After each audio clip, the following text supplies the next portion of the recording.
Assalamualaikum warahmatullahi wabarakatuh.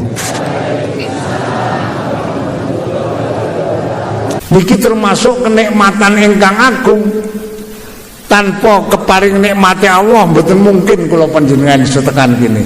Leres. Terus ini termasuk kenikmatan panjenengan kon dalem tekan kene. Ngoten niku kabeh niku saka takdire Gusti.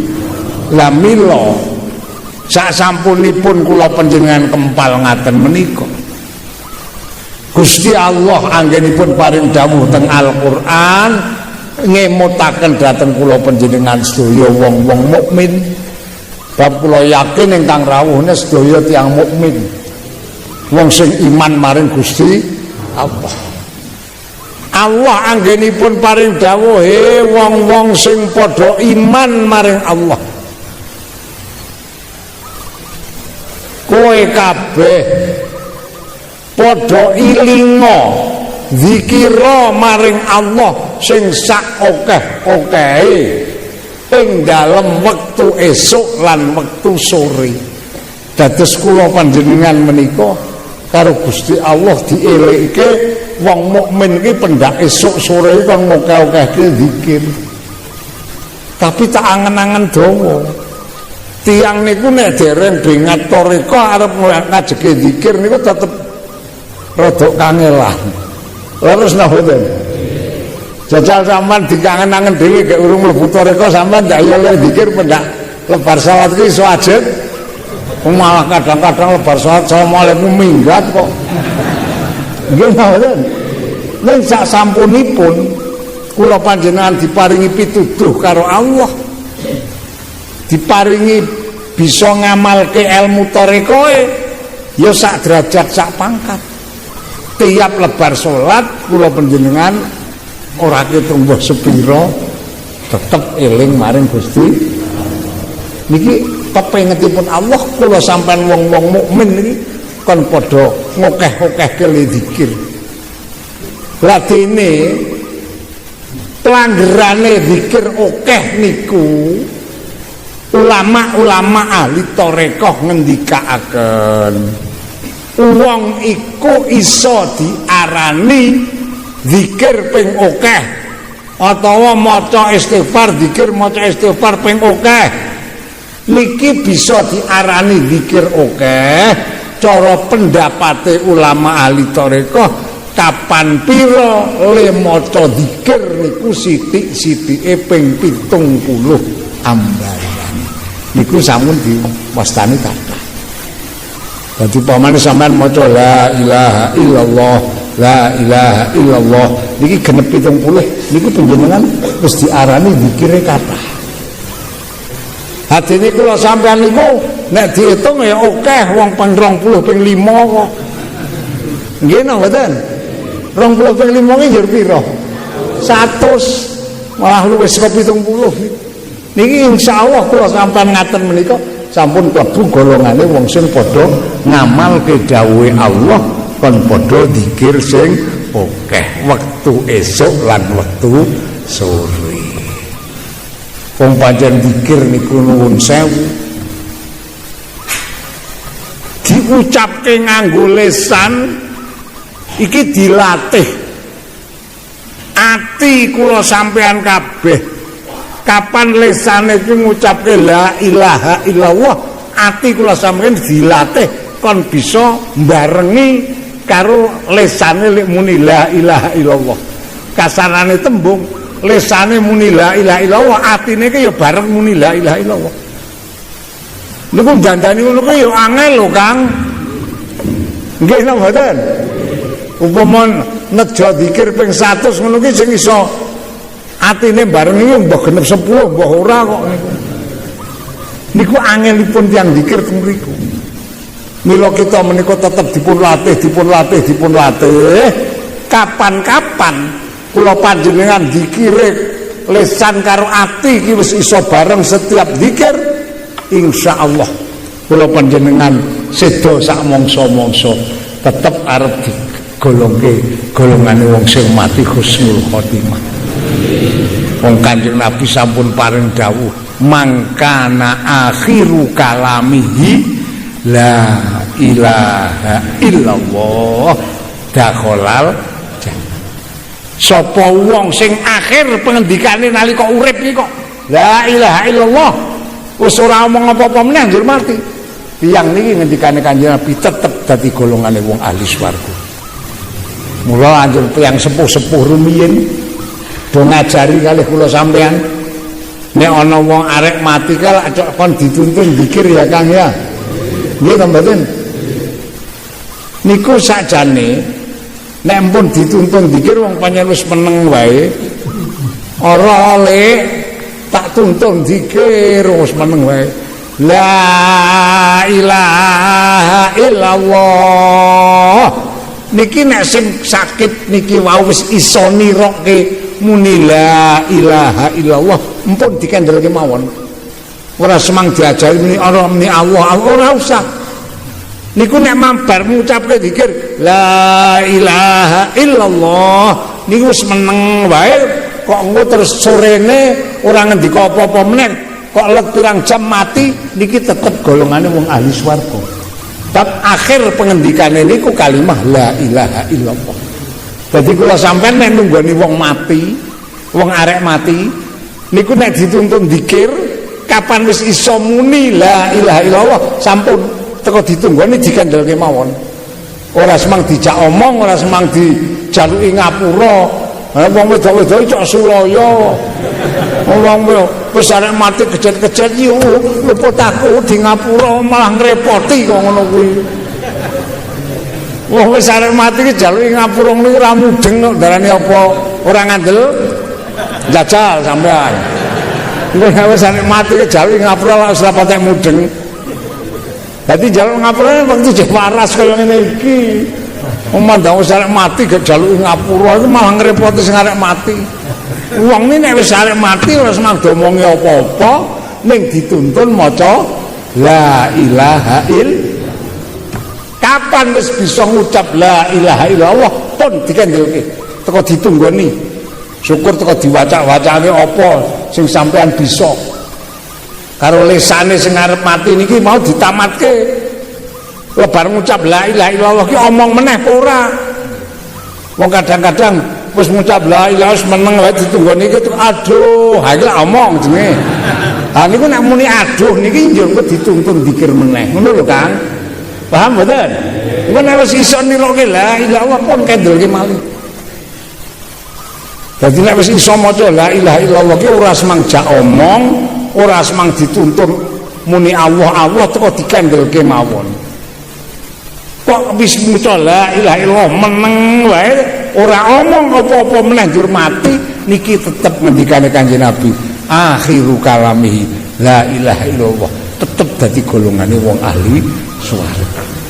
Lah mila kita-kita ingkang tasih sama diparingi waras sehat monggo awake dhewe do latihan pupung jeh diparingi sehat le maca la ilaha illallah esuk sore aja do nganti pegot. Kula niki tak hitung-hitung awak kula dhewe lho niki. Cara upama kula niku ngajegake esuk nek maca la ilaha illallah ping 100 upama sore ping 100 upama niki nek kula niku tak tlateni ngono ki kok ya ora nganti 10 tahun to. Mbah kok pirang dina meneh pun leren niku. Kira-kira sampeyan ngono ora kan? Ha sebabe awong kula sampean niku ora suwe meneh mati kok ndarane apa? Leres nang mboten? Lah niki mongko tiyang menika menawi sampun pejah kok arep kepengin ngibadah njaluk bali maring Allah supaya dibalekke nang alam donya tak zikir sing akeh pun mboten enten gunane. Allah nyebut nang Al-Qur'an wong nang kubur sing do ngrasake siksane Allah mergo zaman uripe ora patek do ngibadah, ora patek do taat maring Allah, bareng mati tekan kuburan dipethoke karo siksane Allah, getun sambat sebut wis ora ana sing nulungi. Akhirnya matur karo Allah. Matur karo Allah.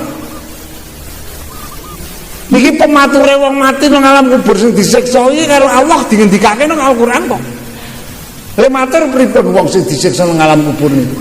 Rabbil ji'uni la'ali a'malu sholihah. Niki lek matur. Nek dilagokke menawa ya iso dadi sampean iso ngerti nek niku Quran, nek mung teko diwaca ngono kuwi ora ngerti nek niku Quran. Nggih mboten. Wong mati nang alam kubur sing nampa siksane Allah niku lek matur karo Allah sebab tolah-tolah ora ana sapa-sapa matur karo Allah. Rabbil ji'uni la'alli a'malu sholihah. Gusti, mbok kula dibalekke nang donya. Tak nindakake amal bagus. Tak selapanan, tak mlebu toreko, tak jamaah. Niki lek matur karo Allah. Ning pematur sing kaya ngono kuwi karo Allah mung dijawab sak kalimat kalla. Ora unsum. Ngertos ora unsum. Ora unsum ki ya ora unsum wong mati kok bali nang dunya. Dadi jawabane Allah kalla, ora bisa. Ora bisa. Ewoh apa wingi kowe keceh urip waras diperintah kon ngaji ora tau menyat. Ayo nek omahe ado karo papan pengajiane wong omahe ya jejer karo nggon sing ngaji. Ayo nek gokoke ado karo kiyaine wong karo kiyaine ya cedhak ning malah kowe ora tau mara.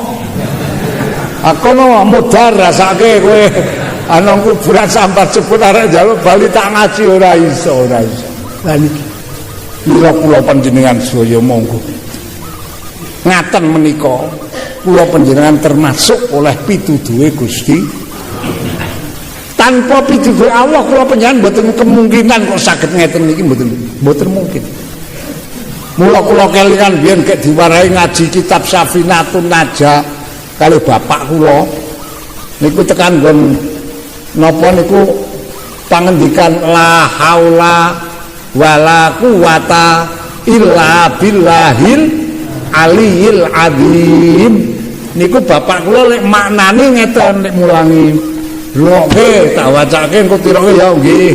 Bismillahirrahmanirrahim. La haula ora ana daya semingkir sekolaku maksiat. Wala quwata lan ora ana kekuatan nindakake ibadah illa billahi kejaba oleh pitulungane Gusti. Dadi kula sampean iso ibadah ngeten iki nggih pitulunge Gusti. Iso ninggal maksiat ya oleh pitulungane Gusti. Tanpa oleh pitulung Allah kula panjenengan ora iso kok ninggal maksiat niku mboten saged. Ngaji ngeten iki ora oleh pitulung mboten kelampah saged. Jadi kula sampean iso nindakake taat ya mergo pitulunge Allah, iso ninggal maksiat ya mergo pitulungane Gusti. Nah, mula ana ulama sing ngendikake koncok ngokeh-okehke maca la haula wala quwata illa billahil aliyil azim. Niku ping pira ya ora sak okeh-okeh teko sedina ki dijangka ping 100. Niku nek iso ajeg sampean maca la haula wala quwata illa billahil aliyil azim iku ping 100 ajeg pendak dina. Sampean niku atine karo pikirane diparingi kekuatan.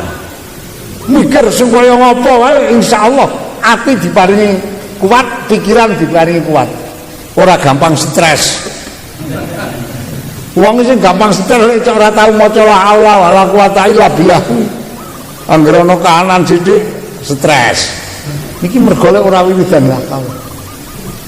Lan kejaba niku tiyang maca la haula wala quwata illa billahil alil azim niki kejaba diparingi kekuatan pikir lan atine uga diparingi kekuatan jasmanine. Kasarane tembung wong ki anggere akeh lek maca la haula wala quwata illa billahil aliyil azim cara lara iki ora sampe rada nganti nemen banget niku. Ya lara ning teko lumrah. Nek kula ngomong ngoten niku mandang gelem maca la haula wis lara. Ayo wis angel. Lek kon wiridan la haula gak ijeh waras ngono kuwi lho yu. Ben ora ketaman lara, mandang wis lara gak la haula. Ya wis angel lek arepan. Leres mboten. Wis saiki nek ora ngandel sampean dicek. Wong-wong sing do lara stroke. Sing do lara nganti pirang-pirang tahun ora mari-mari kan jajal takoni. Gek waras cok wiridan la haula wala quwata illa billahil azim ping 100 apa ora? Mesti ora. Wis ora dicek saiki. Kok ulama ngendikaken angger wong ki ajeg lek maca la haula wala quwata illa billahil azim niki diparingi kekuatan lahir, kekuatan batin. Atine diparingi kekuatan, pikire diparingi kekuatan, awake jasmanine iki diparingi kekuatan. Yo la haula niku monggo digatekake. Kula matur ngaten niku kula yo ki ajar kok kepengin kula niki men diparingi kesehatan yo lahir yo batin. Kula nggih ajar yu mula ora wani perintah ngejak karo sampean nek gelem. Kula niki ajar pendak dina iki kula maca la haula niku ping 100. Niku kula tak dobel dadi kadang-kadang lek maca lebar maghrib, kadang-kadang lebar asar, kadang-kadang lebar subuh. Niku kula niku nek dong wiridan ngeten. Nek padane awan arek lunga. Monggo lek lunga sedina, niku mangke kula lek maca niku lebar subuh. Niku biasane nek lebar subuh niku lebar ngaji barang, terus kula salat duha, bar salat duha niku maca kulhu ping 11. Falak ping 11. Dinas ping 11. Nek pun niku terus maca istighfar ping 1333. Terus disusul maca ya Fattahu ya Alimu ping 333. Ya maca ya Wahabu ping 1333. Terus ditambahi maca ya Arhamar Rahimin ping 100. Terus ditambahi maca selawat ping 1333. Ya terus kok zikir ya ping 1333. Niku pendak dina Kang. Kadang sing lakoni esuk, kadang sore wong kula kepengin diparingi kekuatan lahir batin kok. Mula kula ora wani nek perintah karo sampean nek ngejak ayo nek arek ajar bareng-bareng wong kula ya gek ngajari awak kula dhewe. Lah niat kula maca la ilaha illallah niki niat kula nang ati tak niati kanggo nebusi dosane awak kula teng Allah. Mula nek wong mati kecok difidai ngono ya Kang. Fidai lah ana werna loro. Ana fidak sughra, ana fidak kubra. Nek fidak sughra niku maca la ilaha illallah niki ping 70.000. Niku lek maca terserah arep diwaca sepisan kata monggo, arep diwaca 70 dina saben sedina 1000 saged. Ning pada umumnya wong ki difidai nek wis mati jane kurang utama. Wong duwe lelakon ora apik dhewe kok sing kon nutupi kok tanggane. Kasarane wong-wong utang-utang dhewe kok sing kon nyarutang kok. Mesti tanggane iki ora patek ikhlas wong ora utang kok nyarutang lho mboten. Lah mulane nek jar kula gawe fidak ku aja semang nyambat wong liya ning awake dhewe iki wong jeh urip ayo padha gawe fidak. Kula niku bali saka pondok kali bapak kula niku pun dilatih. Kula tasih Joko niku gak bali saka pondok. Bapak ngendika, "Kowe iki mumpung jeh rasa, jeh nom. Saiki kowe gawe fidak napa Pak? Fidak sughra.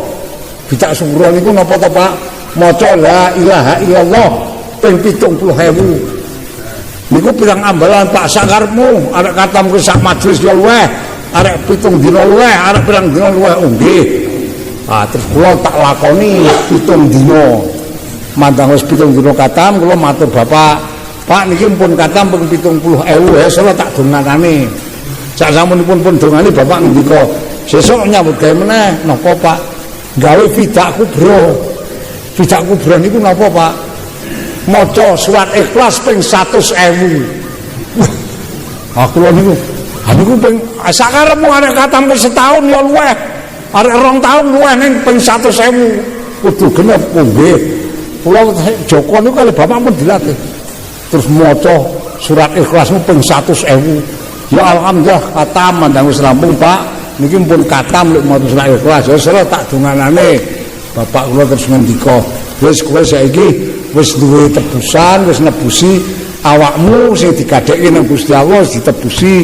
Muga-muga sok kowe nek mati diparingono wis ora ndek utang karo Gusti Allah. Ngaten bapak kula niku.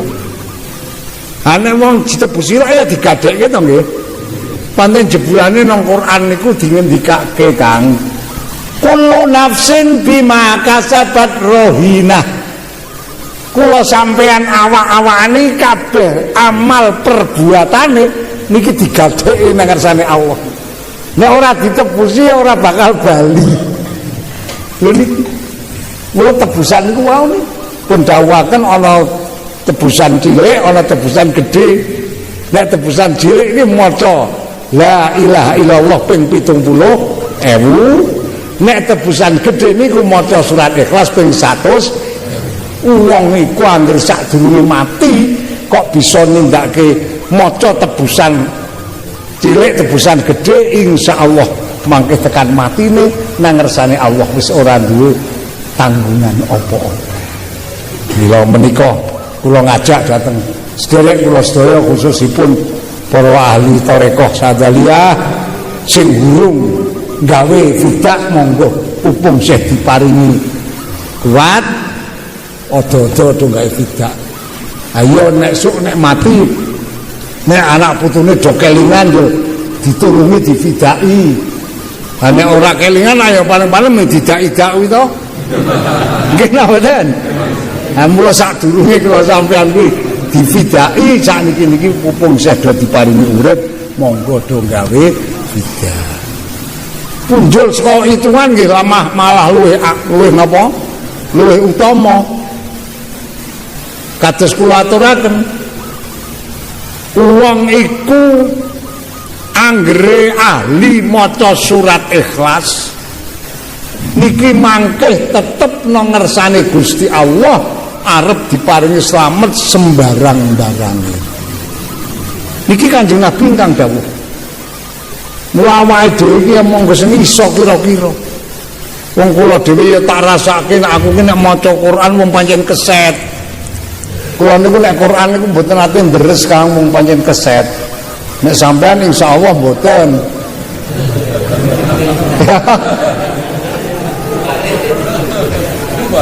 Mula Kanjeng Nabi niku lek dawuh ngeten. Nek kula sampean kok arep maca Quran kok ora patek kuwasa. Kanjeng Nabi dawuh kowe maca surat Ikhlas. Bab Nabi ngendikanipun man qara'a suratal Ikhlas marratan faka'an nama qara'a sulusal Quran. Wa man qara'a marrataini faka'an nama qara'a sulusayil Quran.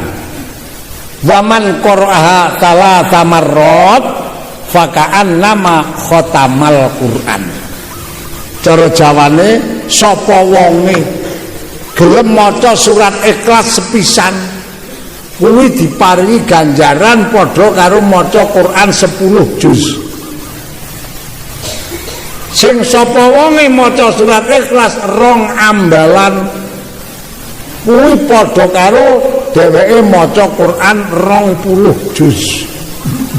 Sapa sing maca surat Ikhlas ping 3 ambalan padha karo maca Quran 30 juz katam. Jajal sampean pilih maca Quran 30 juz karo maca surat Ikhlas ping 3 gelis endi? Gelis endi kan? Iki tak tamatke wong sing teko iki ana kok sing durung tau maca Quran katam iki ana kok. Ana ora? Ana.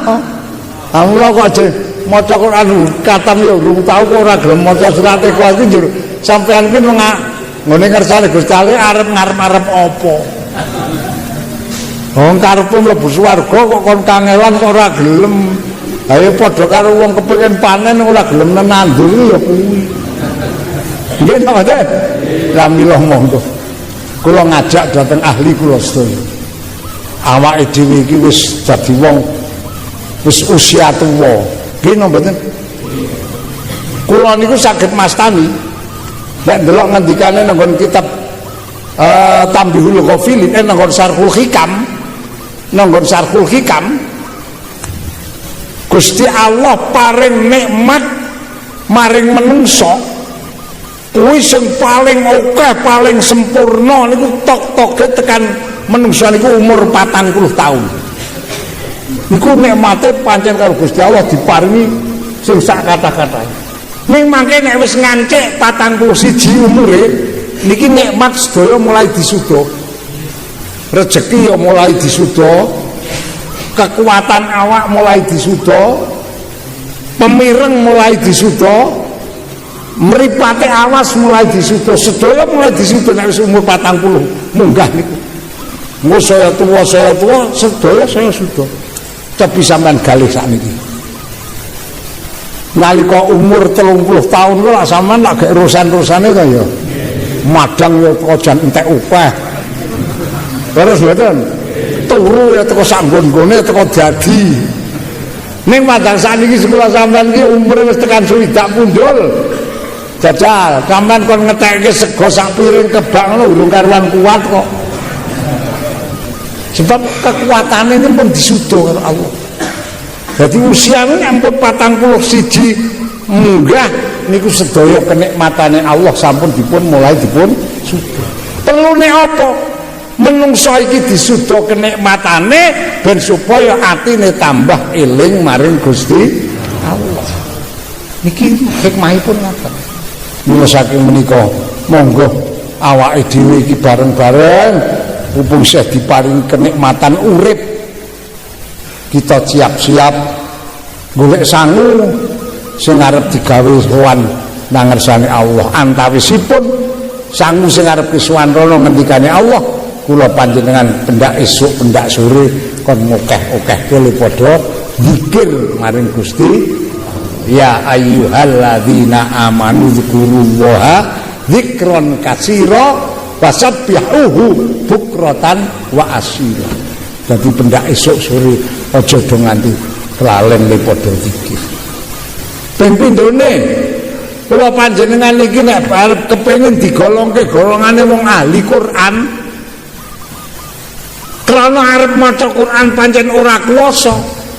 Nek biyen ngono ya wis tau ngaji Quran.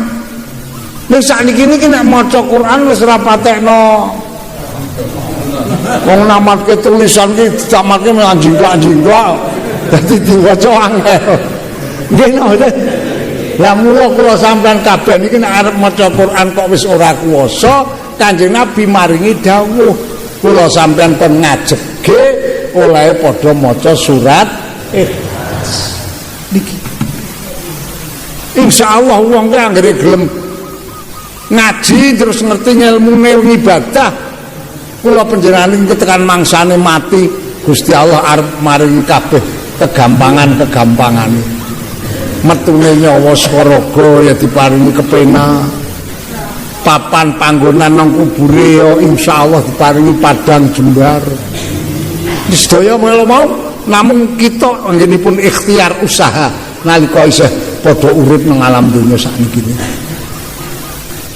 Wong mati ki ya tak pikir ya nek arek bejo wi ra kurang mergo ya kan.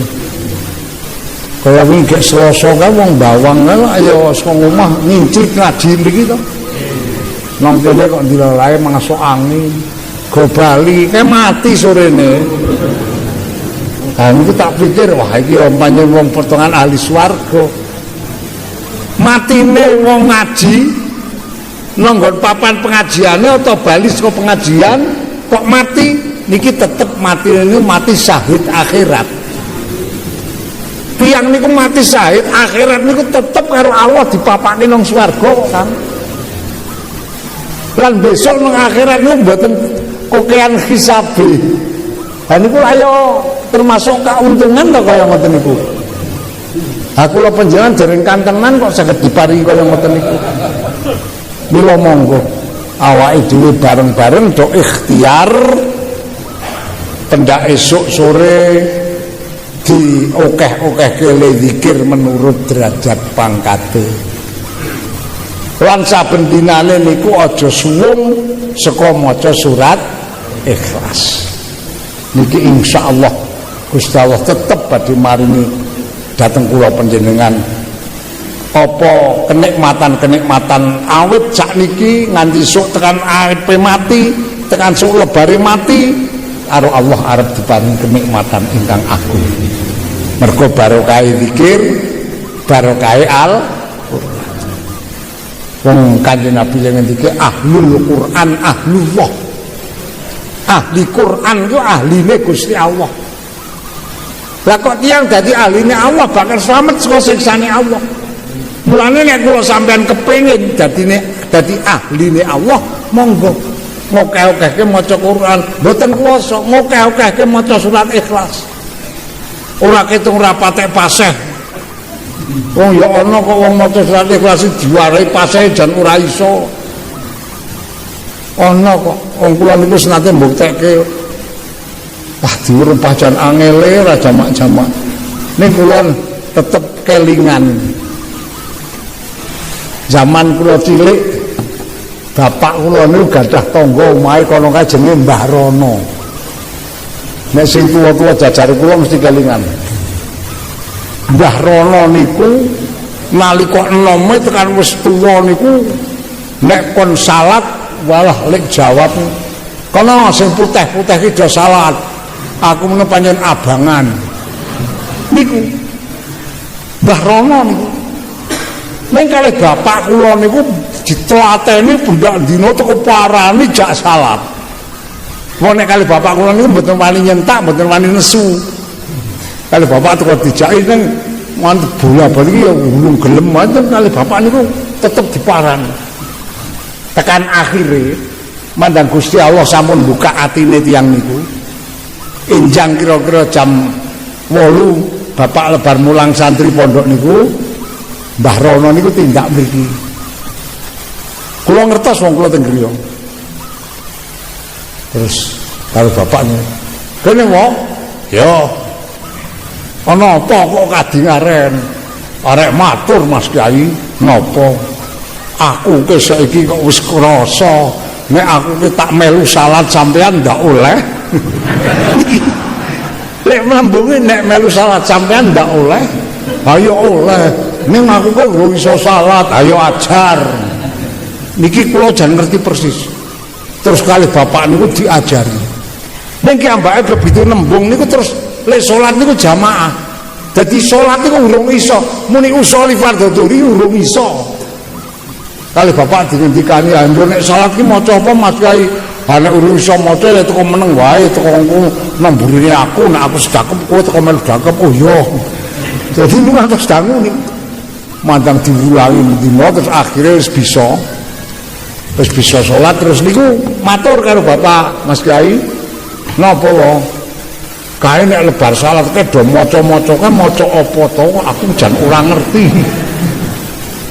"Ya nek sampean tak warai sing gampang wae wong, apa? Tak warai kulhu ya." "Oh iya." Niku kali bapak dituntut warai kulhu niku dangu lho lek saged mandang wis iso wis kuwi kok ditemen-temen nek maca kuwi wae ora mangkul-mangkul kan anu wae. "Oh iya." Wah kula niku jan kelingan persis. Mandang wis gelem salat niku tak delok niku ora tau lek salat niku ora jamaah niku mboten ate. Mesti jamaah. Teng langgar niki wong nek subuh niku lek teko teng mriki jam 3 kok. Jam 3 niku pun begitu mriki terus salat tahajud apa-apa kuwi engko terus wiridan mbok sing diwaca apa wong aku ya ora ngerti. Mangke tekan subuh niku jamaah kali bapak. Mangke nek ampun rampung subuhan wiridan meneh engko terus nek wis wektu duka niku salat duka. Mangke nek wis salat duka nembe wangsul. Niku sing cok wani beda niku mung kula. Wong Mbah Rono niku wis tuwa niku beruke gedhe. Nek salat mesti teng mriki niki. Bapak teng mriku niku teng mriki niki, nang mburi persis. Mangke kula nek jamaah nang mburi Mbah Rono. Kula mengincim engko angger sujud sing terakhir kae tak iyun. Engko nek semangsane arek salam aku salam dhisik terus mlayu. Niku ngantos Mbah Rono niku kalih kula niku ngertos iki sungkongan iki anake kiai ini. Lah niki sareng setunggal wekdal. Piyambakipun menika wangsul saking Langgar tekan griya. Sing wedok niku lek godhog wedang urung mateng. Terus takon, "Ni karo sing wedok tok menini ni ngopo? Wis mateng apa urung wedange?" "Urung." "Ya wis kene tak entenane aku tak karo wiridan nang tritikan." Nang tritikan niku nggo kursi ngeten iki, wong tritikane niku ciut ning dhuwur ngono. Jagong ngeten iki aku jan kelingan. Ngeten iki. Pentunge dalane nang kene terus lek wiridan Bismillahirrahmanirrahim. Qul huwallahu ahad. Dilakone ngoten niku. Ora muni qul huwallahu ahad ora paseh. Qul huwallahu ahad. Ning saking mantepe ati. Niku ngaji kula niku saya jengkele cok tak beda. Angger gak wiridan ngoten niku terus pentunge tak jikuk saka menungso. Tak cutik. Wong ki ambake pun ben patek preso, engko terus bengok-bengok. "Nih, ngopo? Iku anake kiyaine nakal." Kok ngertos nek kula padahal mboten weruh.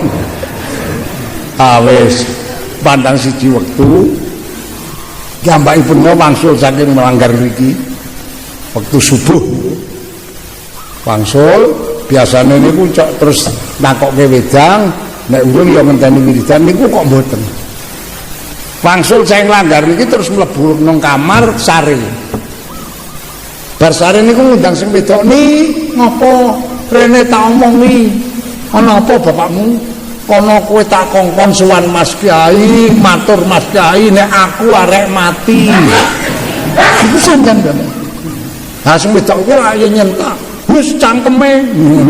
Niku bojone temenan iki aku arek mati nek kowe tak kongkon ra gelem kowe engko getun kono saiki nang Mas Kyai. Kon tindak rene nek aku arek mati. Akhiripun sing wedok niku mara. Dengan bapak niku. Napa ni?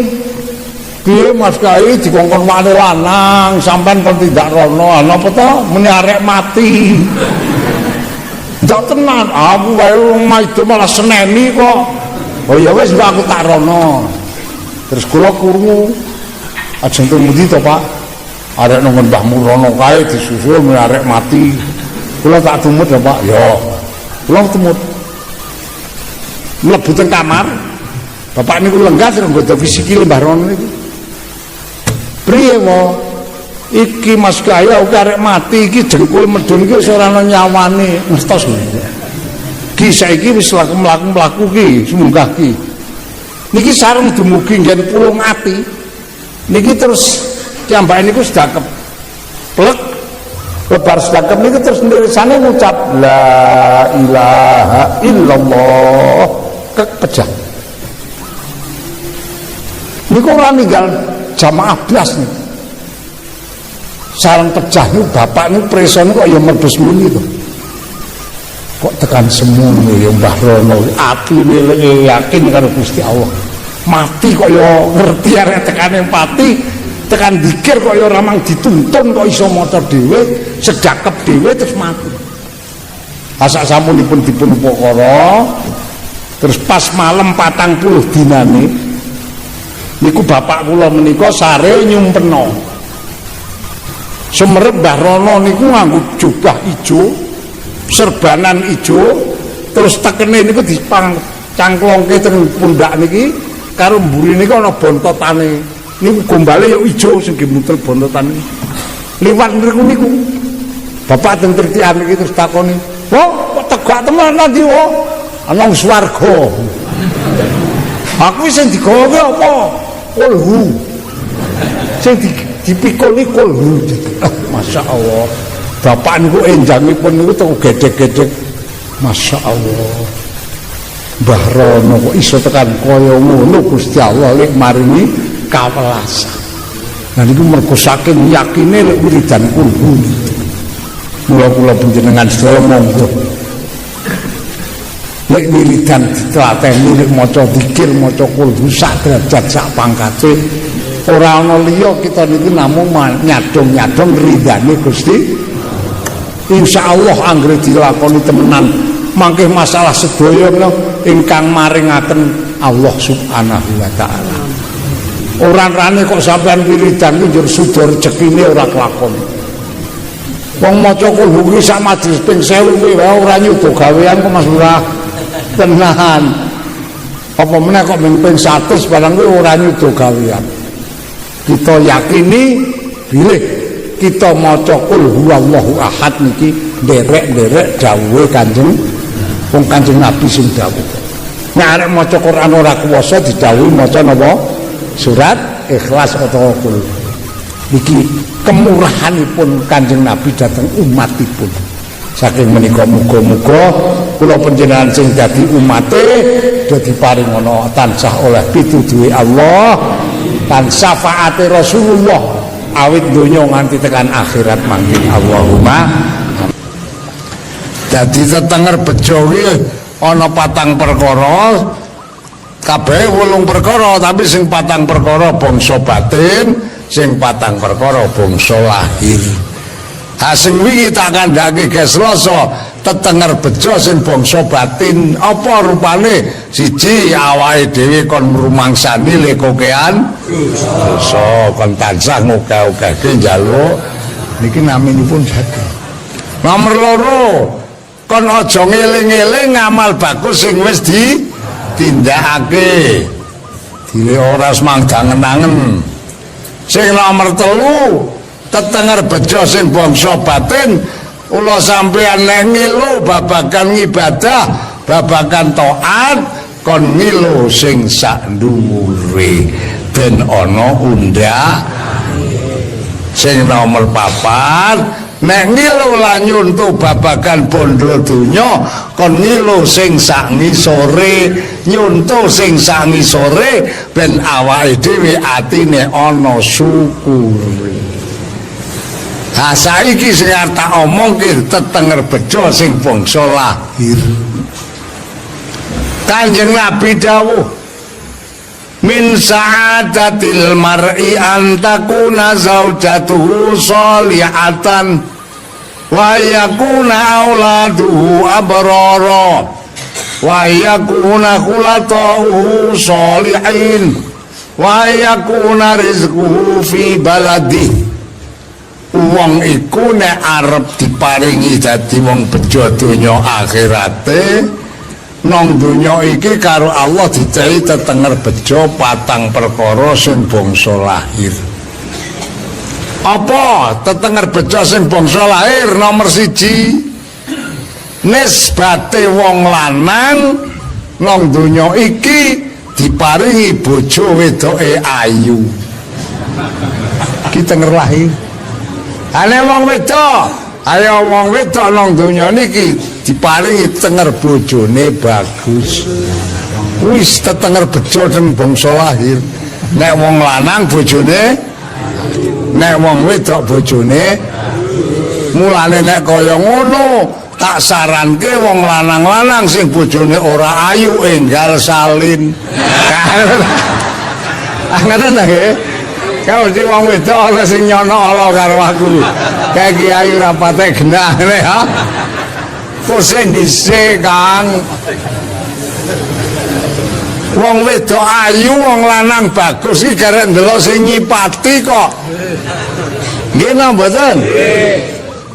Ana wong wedok ayu ke sing nyipati Gusti Allah beda kalih kula sampeyan kok. Wong Gusti Allah ki nang Quran ya nyipati wong wedok ayu. Kok ngopo? Buka ayate. Fasolihatu qanitatun hafizatun lil ghaibi bima hafizallah. Wong wedok sing ayu mungguhe Gusti Allah iku wong wedok sing tekun ngibadahi, duwe bojo banget bekti karo ora tau galak. Kayak anggere sing dinggo kae oke kesinggung deh. Ya.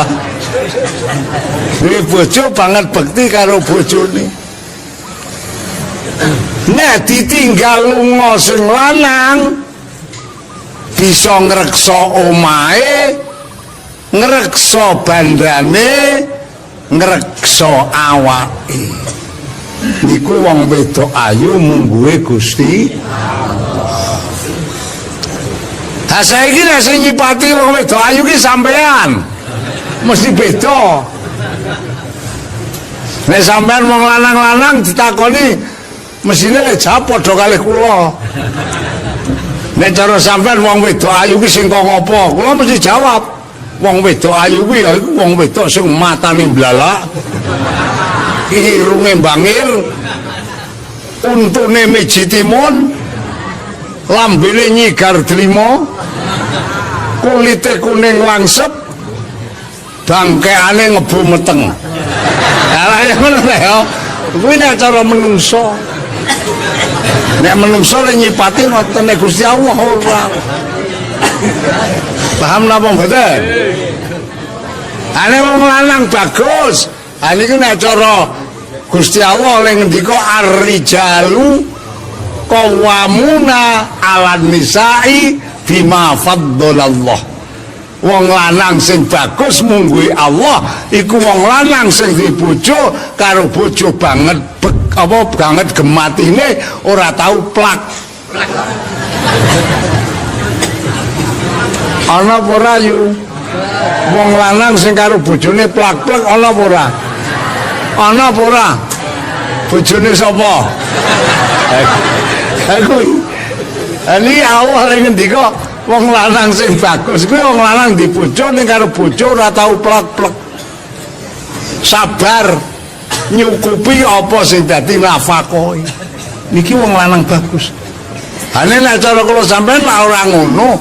Wong lanang bagus iki sing gagah, gedhe dhuwur, tegak. Rambute brintik ngono ya. Nggih mboten. Niki nek cara menungso. Mula monggo. Saniki kula kepengin ngajak dateng sederek kula sedaya. Ajak apa sing lanang? Takjak ayo bareng-bareng awake dhewe. Do ajar dadi wong lanang bagus mungguhe. Sing wong wedok ya takjak bareng-bareng yu. Ajar dadi wong wedok ayu mungguhe Allah. Purun napa mboten? Gelem ora Kang? Awake dhewe wong lanang ajar dadi wong lanang bagus mungguhe Allah. Sing wong wedok ajar dadi wong wedok ayu mungguhe Gusti. Iki kok nek iso dadi wong bagus, sing wedok dadi wong ayu, dadi bejo kabeh. Sing wong lanang bagus ya dadi bejane bojo wedoke, sing wong wedok ayu ya dadi bejane bojo lanang iki. Mula ajar awake. Wis iso nek ajar dadi wong ayu yo. Wis iso. Wis duwe resepe apa urung? Dereng. Bapak ya wis duwe resepe apa urung, Pak? Lah ajar dadi wong bagus. Atur piye lek duwe resepe? Kula niki beto resepe. Resep ajar dadi wong bagus mungguhe wong lanang, dadi wong ayu mungguhe wong wedok. Niki Kanjeng Nabi maringi resep somo. Apa? Kon ngajegake tangi gasik. Jam piro? Jam 3. Wong lanang anggere ajeg tangi jam 3, wong wedok ya ajeg tangi jam 3.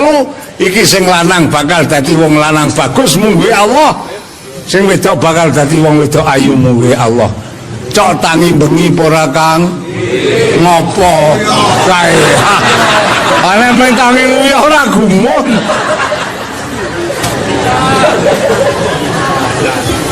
Sing dikersake Kanjeng Nabi ki tangi nguyuh ya nguyuh. Ning nek wis lebar nguyuh kuwi cewek. Nek wis lebar cewek njur wudu. Nek wis lebar wudu njur nganggo pakaian nutupi ngurate, terus njereng sajadah, madhep ngulon, madhep kiblat, nindakake salat tahajud.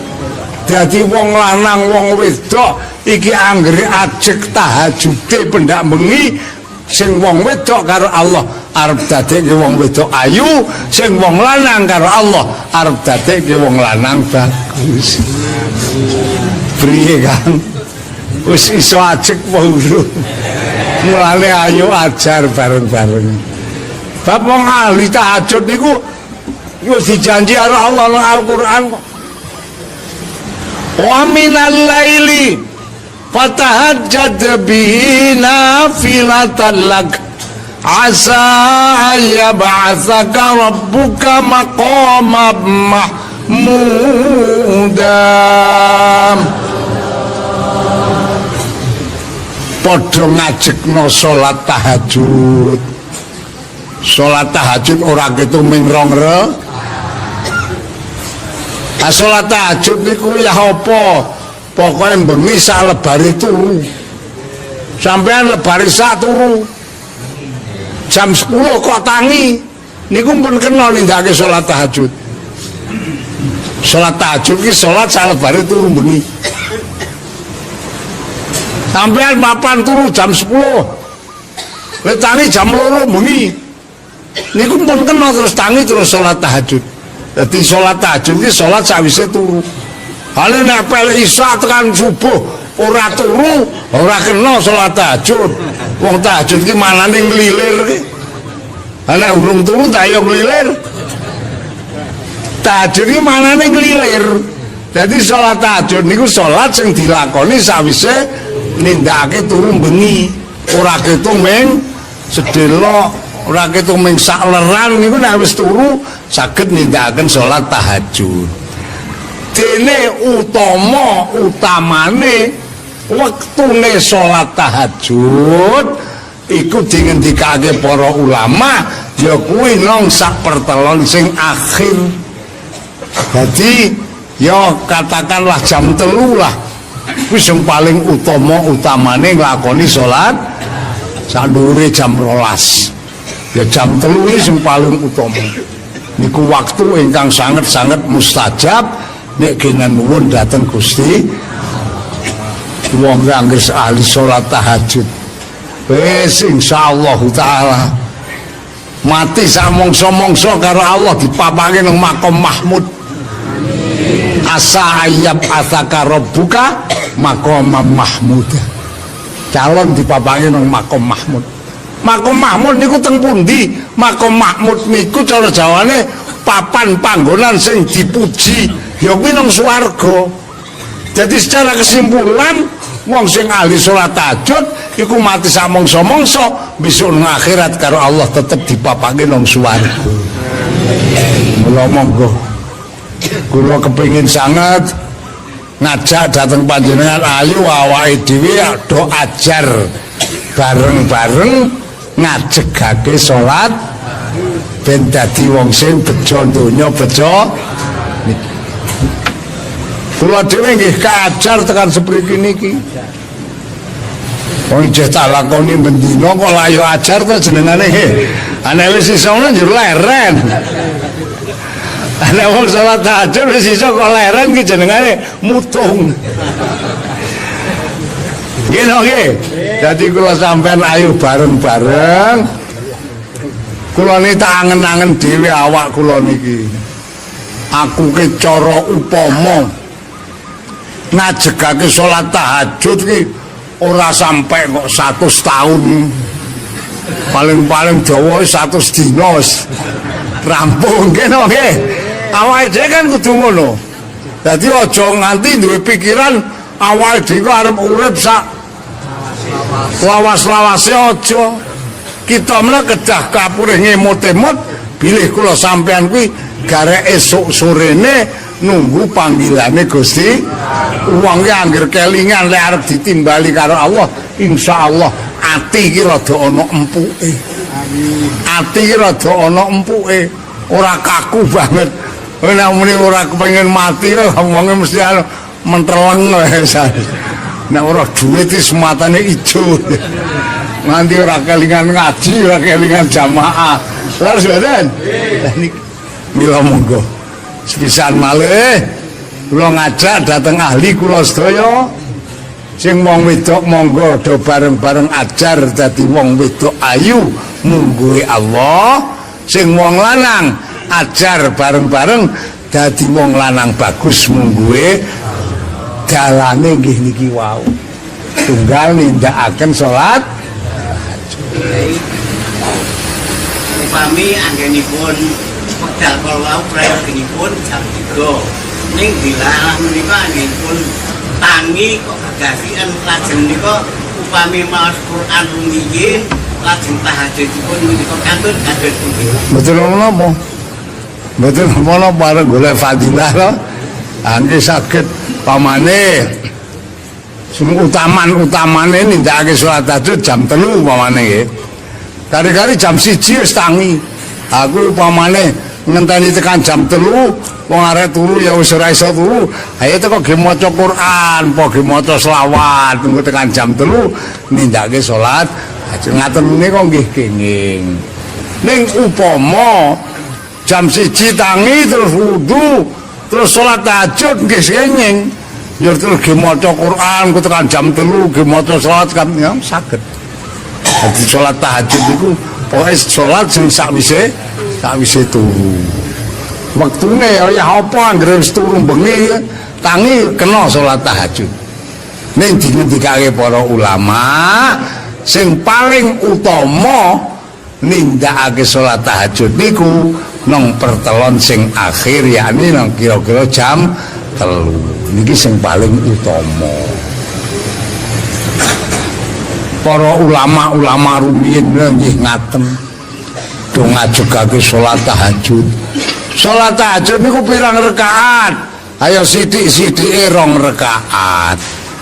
Oke, ayo sakuatmu. Para 100 rakaat ya luwih anggere kuat. Ini sithik-sithike 2 rakaat. Nek kula niki nuwun sewu lek ngajari awak kula tak gawe sederhana. Bengi nek tangi nek dong ora aras-arasen lho kuwi tak kandhake. Wong kadang-kadang kula niki ya cok keset metu aras-arasene nek tangi niku. Nek dong ora aras-arasen mangke nek wis tangi wis nguyuh wudu niku terus le salat tahajud tak gawe 4 rakaat. Terus nek lebar salat tahajud 4 rakaat jur nglakoni salat tobat 4 rakaat. Nek wis salat tobat 4 rakaat jur tak nglakoni salat sunat mutlak 4 rakaat. Engko nek wis rampung salat mutlak 4 rakaat jur salat hajat 12 rakaat. Dadi rampunge niku 24 rakaat. Niku mboten dangu kok paling-paling sak jam kurang seperempat kok. Anggere lekas jam 2 atau jam 3 niku nek jam 3 lekas ya mangke jam 4 niku rampung lek salat angkut kanggo ngenteni subuh ayo ge wiridan apa maca selawat apa maca kulhu sakarepe kula niki awak tak ajari terus nek do megah ya tak peksa nek ora gelem ngadeg ya jagong soalé napa nek ora dipeksa wong wektu ora kena baleni nggih napa mboten dina iki wis liwat ora iso bali malih to lah niki mila monggo awake dhewe bareng-bareng termasuk maca Quran niki sing dadi dawuhe Allah dadi dawuhe Rasulullah kula sampean kon ngajegake maca Quran gandeng arep maca Quran ora kuwasa ayo Kanjeng Nabi dawuh kon maca surat dina mboten ayo iki monggo ditlateni le maca surat Ikhlas kula dhewe ya ge ajar mboten saged kula niku kok ngandani sampean ora mengejak ayo do ajar nek ngandani lah kula wis apik kula dhewe urung apik kok dadi ya mengejak ayo bareng-bareng kula niki awak kula tak latih wong kadang kula niku maca Quran ya keset ora tau maca Quran. Mulai ya tak awake wis. Saiki nek kowe kesen maca Quran teko maca kulhu awak kula nggih ngoten tak kandhani awak kula dhewe. Ha terus ping pira? Ayo paling ora sedina ki grasa ping 1000. Aja kurang saka ping 1000 niki awak kula tak kandhani dhewe. Ha nek kowe wis ora tau maca Quran, le maca kulhu ora genep 1000 kowe modar arep dadi apa? Niki awak kula tak kandhani dhewe. Mula nggih alon-alon teko tak lakoni kabeh mau namung nyadong ridane Gusti Allah. Ora pamrih apa-apa menyadong ridane. Bab kula menawa nggagapi awak kula dhewe niki. Malah upamane dosane wong sak masjid iki lumpuke kabeh kalih dosane kowe kula ijen niku isih akeh dosane kowe kula kok. Niku lek ngitung kula. Ah masyaallah. Dadi milane monggo kula matur ngaten menika namung ngajak dhateng panjenengan sareng-sareng tetenger bejo sing nomor 1 ayo awake dhewe dilatih sing lanang ajar dadi wong bagus mungguhe sing wedok dadi wong ayu mungguhe Gusti nganggo dalan nganggo tata cara ngajegake nindake salat tahajud pendak bengi ora ketung mingrong upamane bar salat tahajud ora wiridan apa turu mboten apa-apa ora dosa wis tetep wis oleh ganjaran lele salat tahajud. Wong kadang-kadang awake nek kesel banget yo arek tangi alat kok ya Kang ya nggih mboten. Upamane wah aku arep salat tahajud ning kok galip ora semang wiridan kok salat tahajud ngabruk meneh. Kula niku kelingan derek wonten tiyang putri niku pancen ahli salat tahajud. Masya Allah tekan sedane iku kok ya lebar tahajud biasane nek lebar tahajud niku cok ndres Quran nganti subuh. Ha niku siji wektu keluargane iki wis krungu nek jere niku tangi. Ya kan setane tangi arep salat tahajud terus dinteni mandang wis tekan subuh kok ora ana suarane. Kok menawa urung rampung le majelis Quran. Dinteni meneh wis nganti jam 5:30 kok urung ana suarane dileboni. Jebulane ki ambakipun menika ya isih jago nggodhogi Quran sing nganggo ruku ning wis mati. Lah niki termasuk bejane wong niki. Isih nganggo ruku isih nggodhogi Quran sila niku pejah.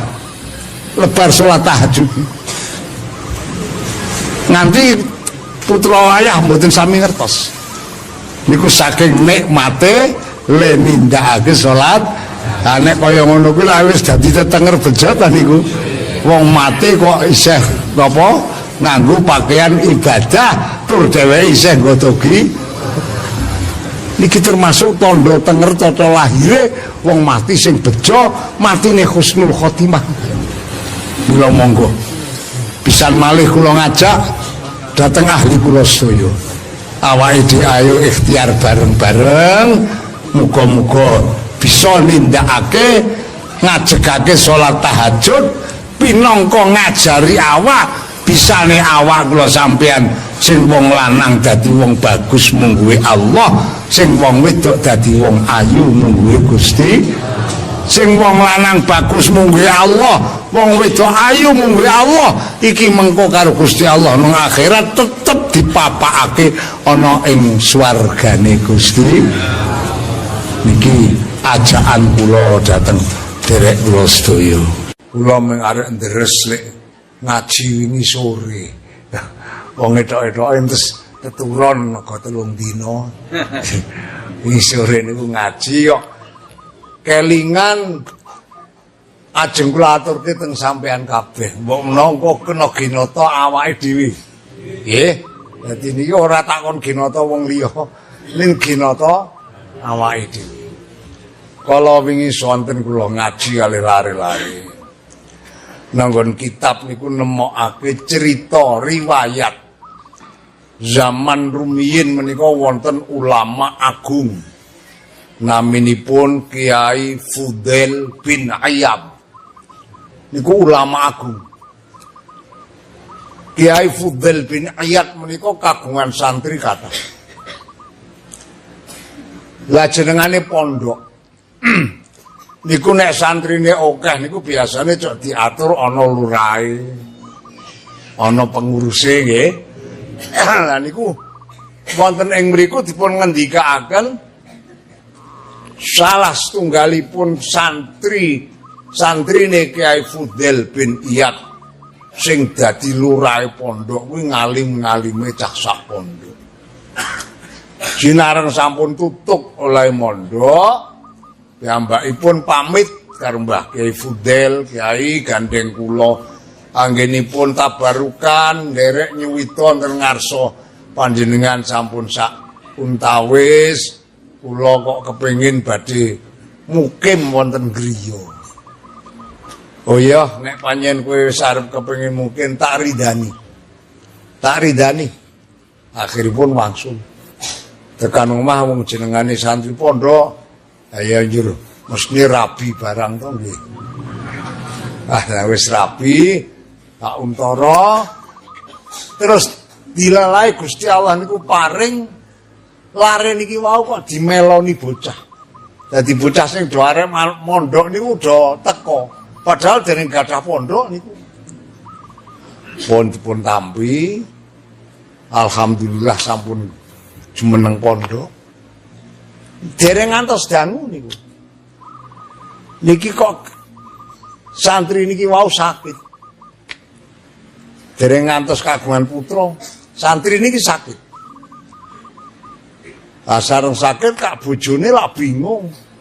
Terus kongkonan santrine anu Mas mbok kono sampean sowan nggon Mbah Kiai Fudail bin Iyad. Bapak iki disuwunke berkah muga-muga lek diparingi mari. Lek lara kok teko ngeget kaya ngono.